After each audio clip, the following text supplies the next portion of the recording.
혹시 피치스 뮤직비디오 봤어요? 거기서 비버가 입고 나오는 패딩 진짜 예쁘지 않아요? 그럼 혹시 스테이 뮤비도 봤어요? 여기서도 비버가 패딩 입고 나오는데 이것도 되게 특이하고 예쁘죠? 근데 이 패딩 두 개 모두 이 브랜드 거예요. 근데 이 브랜드를 창립한 디자이너가 원래 처음부터 패션 디자이너가 아니라 칸예 웨스트의 페이머스랑 페이드를 촬영하던 비디오그래퍼였어요. 그럼 대체 어쩌다가 이 비디오그래퍼가 패션 브랜드를 하게 됐을까요? 자, 오늘은 컬렉션 3개만의 가장 유명해진 브랜드 칸예 웨스트랑 저스틴 비버가 사랑하는 브랜드 ERL입니다.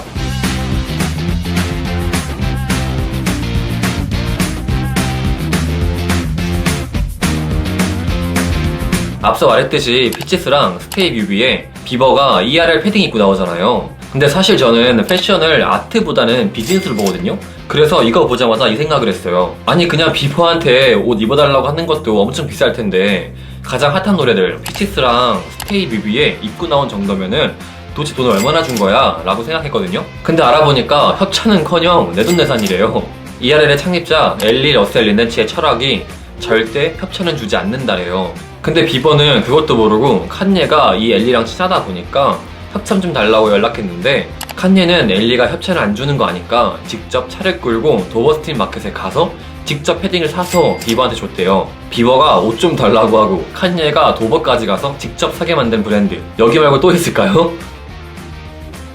그럼 브랜드 ERL에 대해서 먼저 알아보기 전에 ERL을 창립한 디자이너 엘리 러셀 리네치 먼저 알아보고 올게요.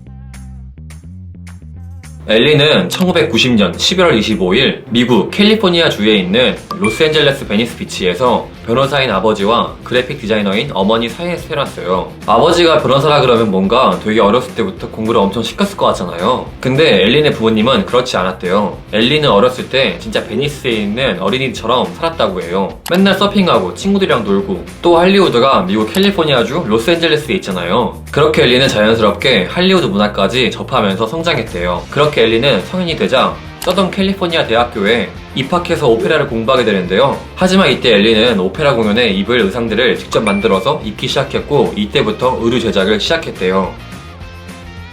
그 후로 엘리는 자연스럽게 의류 제작부터 음악, 무대 디자인, 3D 애니메이션까지 되게 다양한 예술을 하게 됐는데요. 근데 이때 만들었던 3D 애니메이션을 보고 자신의 미래를 바꿔줄 사람이 직접 연락하게 돼요.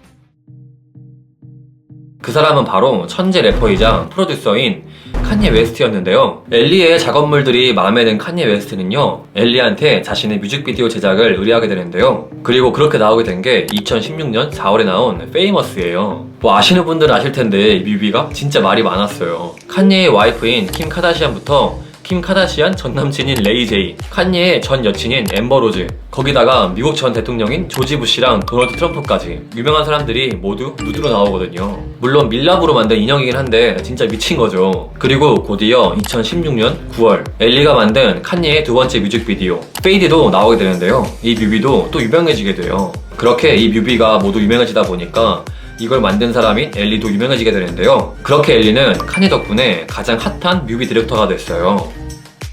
그렇게 한창 주가를 올리던 엘리한테 2017년 9월 꼼데가르송이 앤디 워홀의 1967년작 유어인을 모티브로 한 향수 앤디 워홀 유어인 캠페인 촬영을 의뢰하는데요.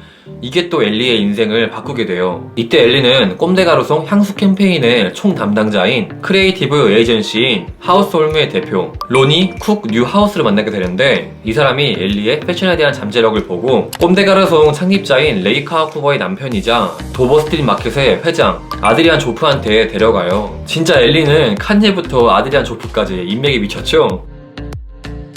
근데 엘리를 본 아드리안 조프도 엘리가 마음에 들었대요. 그래서 조프는 엘리한테 로스앤젤레스에 도버스트린 마켓을 열 예정인데 거기에 맞는 쇼핑백을 만들어 달라고 요구하게 되는데요.